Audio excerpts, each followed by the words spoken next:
Salam alaikum. Malikoum salam, nous terminons notre séjour au Moyen-Orient. Nous avons fait un petit tour en 4x4 au Sultanat d'Oman en mode off-road, camping et pâte au camping-gaz. Donc là, on était beaucoup plus en mode nature, entre les wadis, les montagnes, les oasis, complètement différent de ce qu'on peut voir en temps normal du Moyen-Orient. C'est clair, en effet, en fait, le Sultanat d'Oman, c'est beaucoup plus authentique et beaucoup moins construit, on va dire, que les Émirats Arabes Unis. En fait, ils vivent, eux aussi, ils tirent leurs ressources du pétrole, mais c'est plus récent et c'est pas la même frénésie qu'on peut voir à Dubaï ou à Abu Dhabi.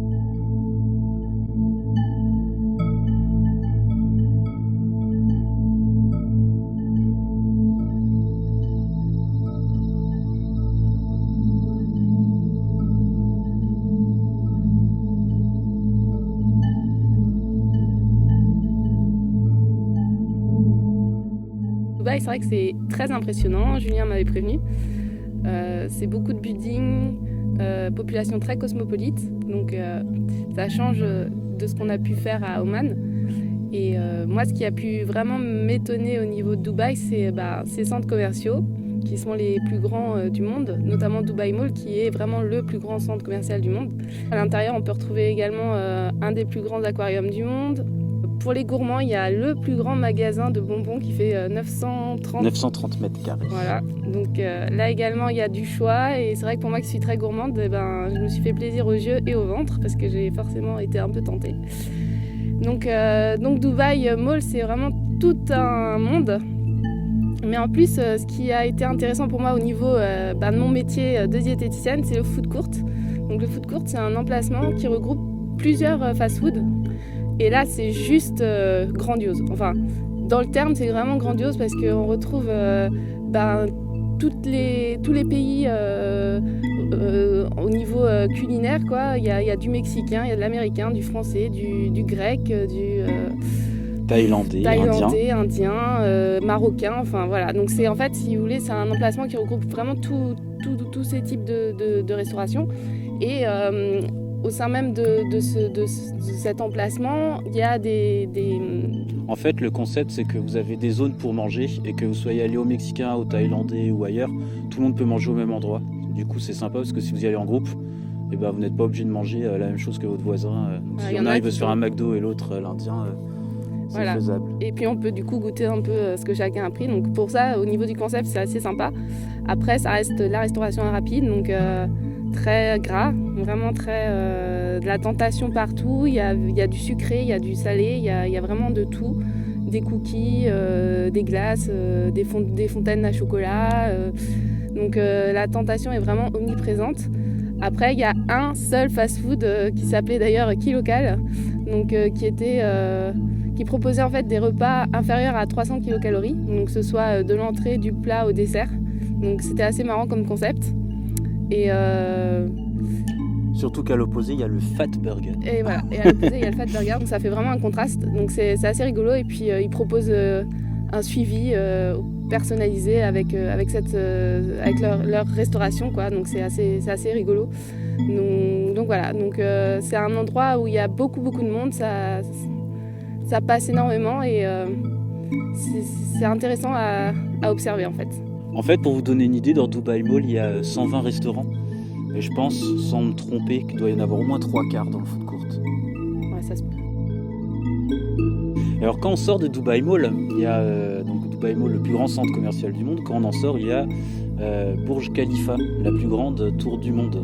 828 mètres de haut. Et 160 étages d'habitation. Donc à mon avis, on en rajoute encore une dizaine de locaux pour les locaux techniques. Donc ouais, ça fait vraiment très haut. On a pu y monter. On était au 124e étage. Ouais, c'est impressionnant. Moi, c'était pas la première fois, mais à chaque fois, je suis ébahi par la vue qu'on peut avoir de là-haut.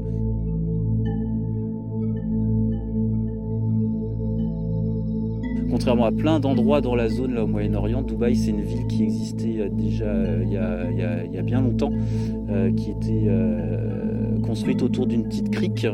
Et c'était un village avec des gens qui faisaient du commerce et de la culture.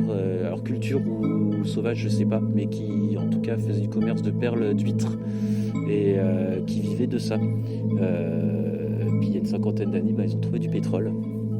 Donc Dubaï s'est enrichi et les buildings que l'on connaît ont été construits dans les 15 dernières années.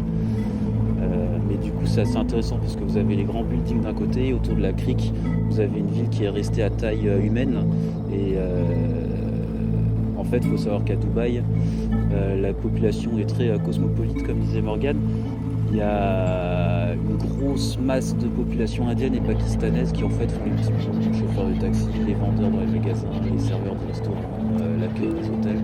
Et du coup ils ont un peu recréé leur monde à eux, donc vous avez toute une partie de Dubaï en fait qui est... Enfin j'ai jamais été en Inde mais je pense qu'on doit pas en être loin. C'est vraiment une ville qui est intéressante pour ça et la partie, le vieux Dubaï, celle que je préfère et celle qui est la moins connue. Et c'est cosmopolite, on peut discuter avec des Afghans, avec des Pakistanais. Ça permet de rencontrer d'autres personnes et on est vraiment à la croisée ici entre le monde arabe, l'Asie et l'Occident. Et on trouve aussi quelques Américains, donc il y a vraiment tout le monde est à Dubaï. Allahu Akbar, Allahu Akbar, Allahu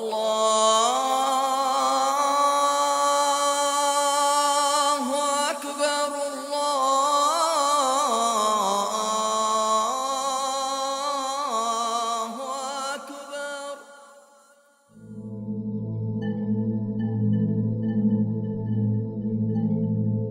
Donc Julien m'a fait découvrir Abu Dhabi, du moins sa grande mosquée. Ouais, en fait, j'étais déjà allé plusieurs fois au Moyen-Orient pour le boulot et je voulais absolument faire découvrir à Morgane la mosquée d'Abu Dhabi. Ce qui est vraiment impressionnante. C'est la 8e plus grande mosquée du monde et c'est le plus grand bâtiment en marbre du monde.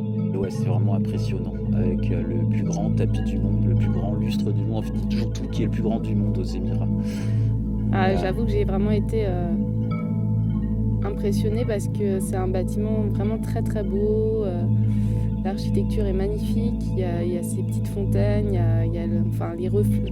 Donc pareil, on y était en fin d'après-midi, donc avec la tombée de la nuit, les illuminations, c'est les reflets dans l'eau qui sont... on est dans un autre monde, on a l'impression en fait de se retrouver un peu dans les 1001 nuits des contes, donc c'est vrai que c'est... En fait, aux Émirats, il y a de l'argent, ça se voit, et tout est fait pour que ce soit beau et que ce soit... Et des fois, c'est fait d'une manière où quand même ça reste beau sans que ce soit trop kitsch, quoi. Donc le monument, cette mosquée est vraiment très belle. Ça reste un monument vraiment très très beau.